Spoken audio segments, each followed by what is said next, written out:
On break. All right. And welcome back to another episode of Swandingo Files. Today I have Lisa Kirk with me. She is a fellow veteran, retired, wrote a book, and she's actually got some pretty cool military stuff to talk about. So, good morning, Lisa. Good morning. So, Hi. hi. So, if you can you just kind of walk us through what made you join the military? My family, I have a long history of family who served in the military. My grandfather was in World War II. He was an MP.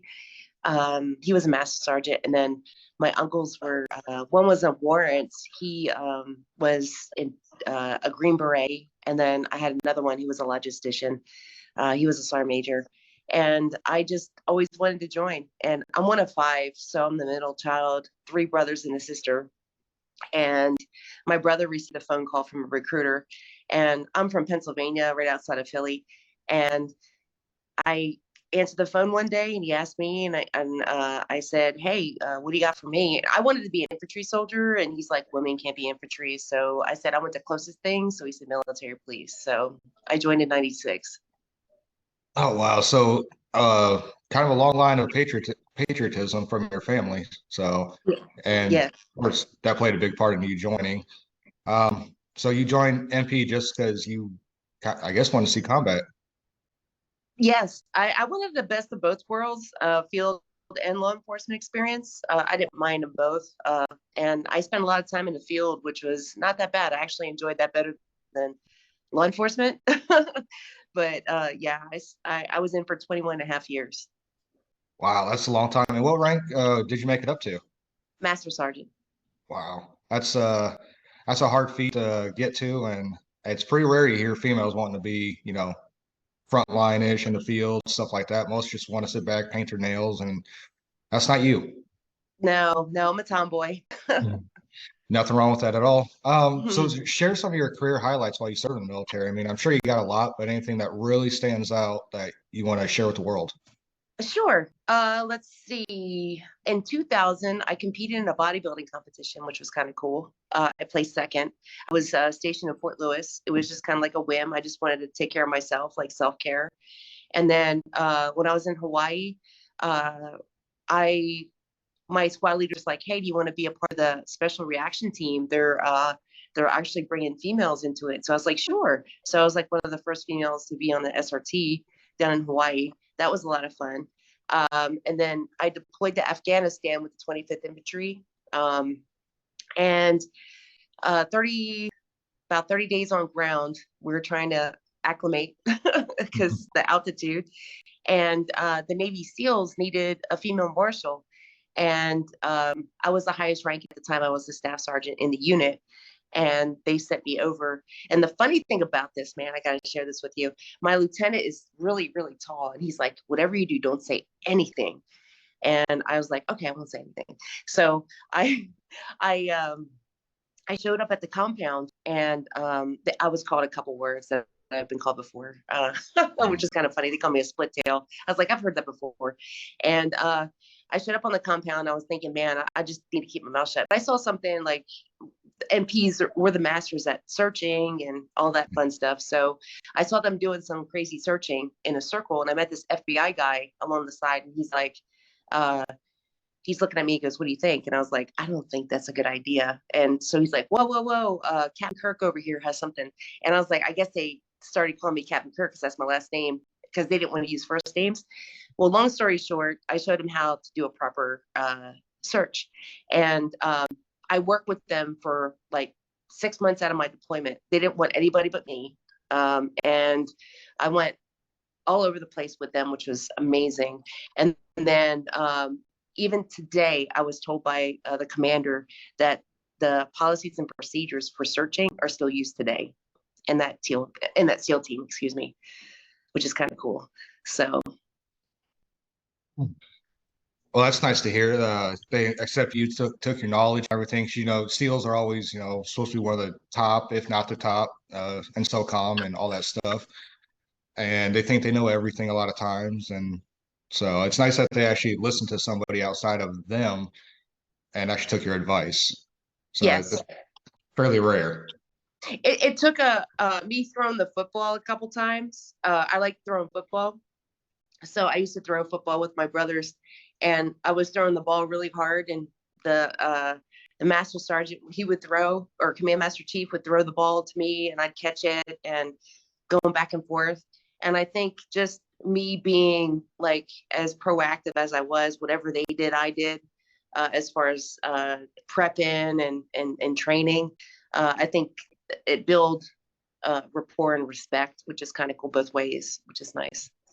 Yeah, as an outsider, and then of course being the first female and all that stuff, I'm sure. Did you ever have any challenges with any of them, or you felt like you ever got treated differently, or No, no. I was treated differently more when I got back to my unit. I don't know if it was they were jealous or you know they a little were? bit of animosity. Like, yeah, I was a squad leader doing convoy missions, and I had to pull my team leaders aside because at one point they were telling the soldiers, which is kind of sad, that if I took them outside the wire, I'd get them killed. Which is, I don't know, I heard it from a source, right? So I pulled my team leaders aside. I said, I'm the only one so far that's been outside the wire. We haven't even done convoys yet. I was like, so why are you guys? And I found out, long story short, it was because I was going out with them, and I was going outside of the wire before because they were just doing checking IDs at the job, basically, you know, Mhm. and stuff like that. So they're in the inner perimeter. So yeah, so it was kind of like a lot of animosity. And then when we started going outside the wire, they felt more comfortable and stuff like that. But yeah, nothing from the SEALs. They were amazing. They tried to put me in for Navy Commendation Medal, but it got denied. So Mhm. it's okay by my leadership. But I mean, did it bother me? It pissed me off a little bit because I was thinking, man, I busted my butt with these guys, and I'm not my I was a master sergeant, and I swear I looked like a glorified specialist because I didn't care about awards. But out of all the awards that I could have possibly received in my military career, that right there, working with those guys was it's speechless. I can't even Top, explain. tops the list of everything that you did. Yes, yes, So, when you went outside the gate or wire in Afghanistan, did you ever engage with the local nationals at all? yes. The checkpoint. We did humanitarian to when when I was working with my squad. We would go. We actually developed the 10K perimeter around Mhm. Bagram, and it was difficult because the maps weren't up to date. So there were times that we would send in reports, and they're like, "Oh, get out of there!" And we had to get our upwarmers out of a minefield or something like that, very carefully. But yeah, in fact, we were there when they did when the women were able to vote. We were there. We weren't actually pulling security for it, but we were actually there just driving the routes, watching them take their burqas off and living life, being able to vote, which is kind of cool. Yeah, and the only reason why I asked that is because I was in Afghanistan 2010, 11, and also again in 14, 15, My goodness. so something like that. Yeah, I got four deployments to Iraq to Afghanistan. Mm. And the first one, we were up in the Kunar province, up in the Hindu Pass up there, like pretty much right next to the border of Pakistan. And they brought a female engagement team in there to start engaging the females. Well, if you know anything about those outlying areas, where Cop Keating got overrun and all that stuff, and OP Barialai and all that, that's where we were. So we were getting our Wow. shit pushed in on a regular basis. It was fun now. I ain't gonna lie. Yeah, I had a blast. Think about it now, I'm surprised I lived, but they Right. brought this female engagement team in to start engaging with females. Like, that's dumb. I'm sorry, but it's like this isn't gonna work up here. This isn't the cities, this isn't, the bigger bases, this isn't none of that stuff. You're gonna end up getting those women killed. Um, and yeah, there was some crazy stuff that went on up there. There's a sheriff that, I mean, I know it's for the show, but there's a sheriff, but people actually need to know what goes on over there a little bit. The sheriff of the local area for the Afghans raped a married woman, and she was murdered after that because of it. And it's like, I, Wow. I think a lot of people don't realize how good we have it here in the United States. We live a very cushy life. When people say that they're oppressed over here in America. It's like you want to see oppression? I'll take you up there in Afghanistan, and you will see what real oppression looks like towards women. So, and it's sad. It really is. They never got to take the burqa Yeah. off. That election, what year was that election? It was I was there 2004, 2005, so I think it was February of '05, I think. I think that's when they did it in the beginning of, because I remember it was cold. Yeah, well, the word must not have gotten up there and where we were up in the Kunar province. So they must not have gotten that word that females can vote or even anybody can vote because they had an election 2010, 11, and that whole day, all we did was take fire that day because they didn't want people out in the fields.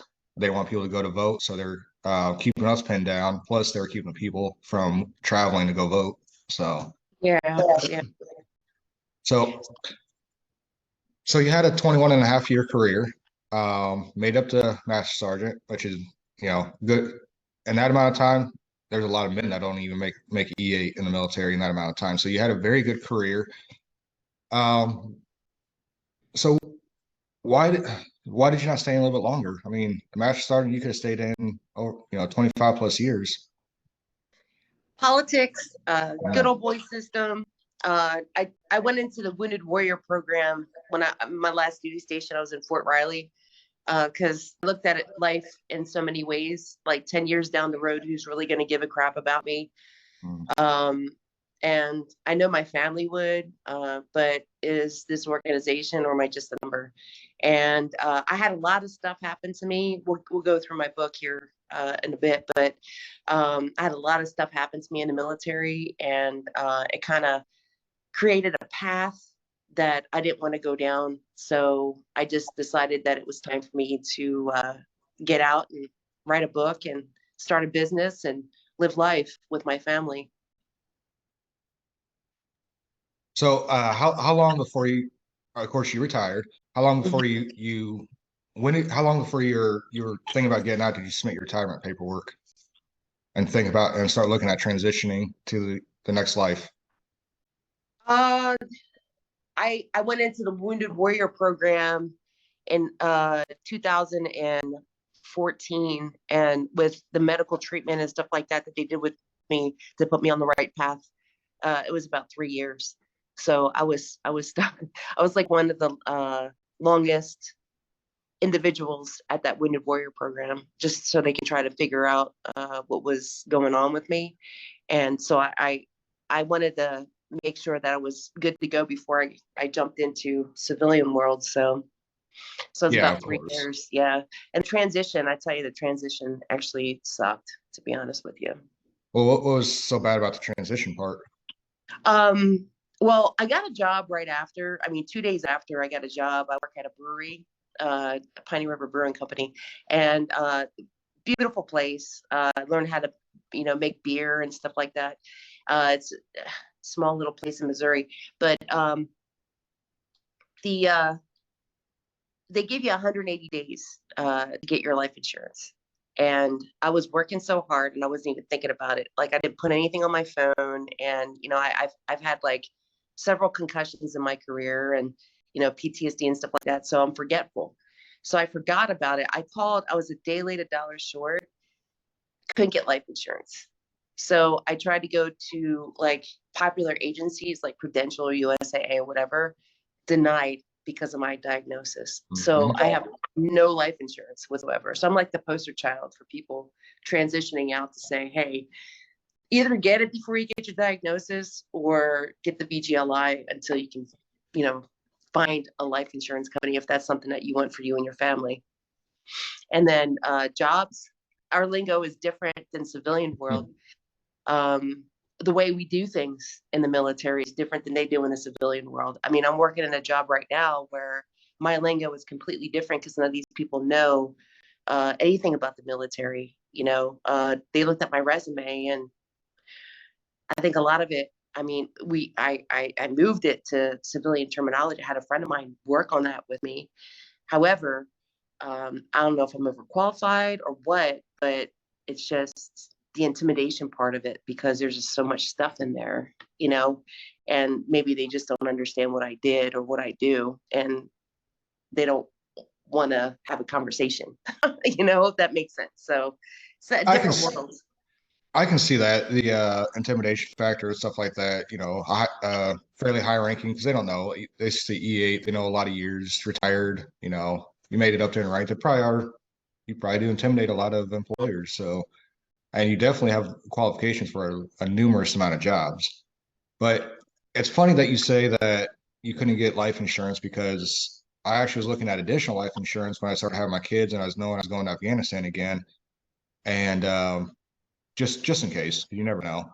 And as soon as they told me that, yeah, or as soon as I told them we got PTSD, they either jacked the prices up to like triple, quadruple, or they said you're not qualified anymore, or we can't cover you. And it's like, really? It's like, yeah, I think they said like you gotta have a doctor clear you or something, and we can't do anything for 7 years after that. And it's like, what the fuck? Like, Yeah.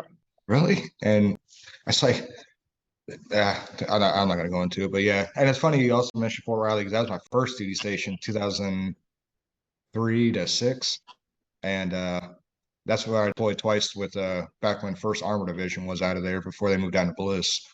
So it was actually wasn't a bad place. So, but so you got out, and when did you write your book? I wrote my book. Actually, I was in Minnesota for TBI and PTSD treatment. It was they do inpatient. I was there for 6 months, and I went through cognitive process thinking, where you're like the lawyer, and I had to write down a lot of my trauma that I experienced while I was in the service. So I sat there and wrote some things that happened to me, and I reflected on it and said, you know what? I had to rewrite it all over again and reread it. So it helped me desensitize. But I sat down as I was doing my homework for school. I was like, you know what? I think I'm going to write a book because I always thought I was alone dealing with this stuff like rape, toxic leadership, uh, losing friends to suicide, sexual assault, physical assault, you name it, happened. So I said, I'm going to write this book, and just started putting the chapters together and stuff like that. So in 2000, right after I retired in 2017, I got together with a friend of mine who wrote a book about drill sergeants, and it's called Dorrance Publishing. It's out of Pittsburgh, and they published my book. It's called In and Out of Uniform. It's just short stories to inspire and motivate people to never give up and speak up. Okay. And what are some of the stories inside that book? What are some of the stories? Yeah. Some of the stories, I lost my mentor. She was shot by a fellow, well, I can't call him fellow, but he was an MP in Korea over a 4-day pass. Um, I was sexually assaulted, or actually raped in 99. No, I think it was 90. I forget the years, but I was raped. Um, it talks a short version of me working with the SEALs. It talks about me trying out for the SRT. That was kind of cool. Talks about toxic leadership that I experienced while I was in Fort Leonard Wood. I had to go up in the psych ward, and I almost took my life in Fort Riley. I had a really bad experience down there. And then all the chapters are awesome because the chapters are like, you can't make this stuff up. Expect the unexpected, kind of like the lingo that you would hear in the military. Why? Stuff like that. So it just kind of pushes a lot of, in the preface, it says, I'll make you laugh, cry, put the book down, maybe even throw it. But all in all, even at the end, the main goal is, what is your coping skill? If you can face your fears and these challenges and pick yourself up, what are things that you can do as far as life that keeps you going? So coping skills are my big thing. So. And so your coping skills, helped you out. Do you still use those coping skills today that you learned while I know you learn inpatient coping. When you're inpatient, you learn coping skills. Do you still use those to this day? Yes. I play guitar. I have a paint party business. It's called Create with Lisee, and I do paint parties. I have a sugar shack, which is my she shed on my property. And then I also do venues. I paint a canvas and then I guide people to paint it. They can sip on wine, beer, whatever. And It's just a therapeutic relaxation setting where people sit back and relax, and I teach them how to paint.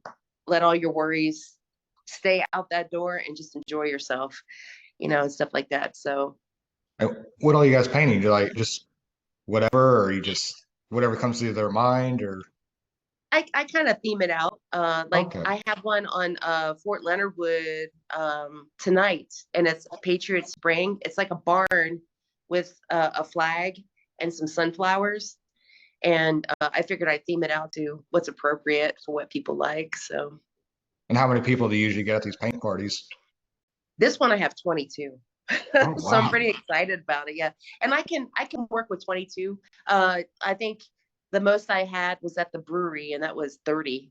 I had Hmm. 30 people show up, and a lot of them are regulars. I get a lot of regulars, have a lot of followers, and they know the drill. So they just start painting as I'm talking, which is kind of cool. And it's like self-paced. I give people like 4 hours because everybody's skill set's different. So I give them up to 4 hours, and I help them out if they don't, if they feel like they can't paint. But I have people that come in and say, I can't paint a stick figure, but I want to give this a try. And then when they walk out, you're amazed because the creativity is amazing. I don't think you could help me paint any better. I'm the least artistic person you'll ever see in your life. I swear to God. Like, Oh, give me a gun, I can, shoot anything. Give me a paintbrush, can't even make a good stick figure, honestly. So I'm just yeah. that sad, just that bad. Everybody's got their own coping skills. Well, my coping skills have turned into this now, talking to other veterans, getting their stories out there as much as we can. And you definitely got a unique story. Um, it's unfortunate it did happen to you, the bad times, but it seems like the good times are also good. A lot of people don't realize that, you know, as veterans, we all have our different stories, but we can all come together and tell our stories, and we can actually help each other out with coping. So, and that's kind of why I'm starting to do this. I don't even know how many I've done so far, but each story's been different, but each story has helped me, and I'm hoping these stories are getting out to each other. So, what was the name of your book again? In and out of uniform And where can people find your book? on Amazon. My sister painted the cover too. It's like a half woman, half soldier, and a soldier saluting. It's pretty cool. It's like an acrylic pour. It's really pretty. Yeah, it's on Amazon. Just look up Lisa Kirk book or In and Out of Uniform. And how can people get a hold of you if they want to on your social media or anything like that? What are some of your handles? In and Out of Uniform. I'm on Facebook. Uh, Lisa Whistler Kirk, Whisler Kirk, and my paint parties is Create with Lisee. Um, yeah, so I have a lot of, and then they can contact me on email at lisa.r.kirk@gmail.com. Okay, I was kind of wondering. I saw the name Lisee's like, I wonder how you say that. I don't want to assume. So, but Lisee. okay, That's what I used to be called. My parents used to call me that when I was growing up. awesome. Well, I'm glad you came on today. I'm glad you could talk about your book a little bit, and I'm actually looking forward to reading it. Do you have any questions of me? Oh no, can I share something really quick with you real quick? Yeah, please, Okay. please. I can't say transition completely sucked because the greatest gift of all was the veteran resources that some friends of mine shared. Like you're aware of Warrior Path, right? Yes. Okay. Creative Vets. I don't think that one, no. Check out Creative Vets. Anybody listening to this, Creative Vets. I wrote a song with some songwriters down in Nashville. It's a great, powerful organization created by a Marine. Creativevets.org. You can do art, you can do music. It's coping skills through trauma. Yeah, and that's the only thing I can pretty much know off the top of my head that helped me out tremendously. Those Yeah, organizations. yeah, definitely. And I appreciate you sharing those with me. I almost forgot, so I'm glad you stopped me there. So, but I'll definitely look into those. I'm gonna definitely go look at your book and read it if I can. I'll probably end up throwing it. Um, Yeah. just I hear some of the bad stories. It's just like, why? But no, I get it. So, all right then. Well, this is another episode of the Swandingo Files with Lisa Kirk, and she's a published author. She also does painting parties for therapeutic purposes, and she's a badass. So don't fuck with her, or she might whoop your ass. Everybody have a good time now, and we'll see you all in the next episode. Bye.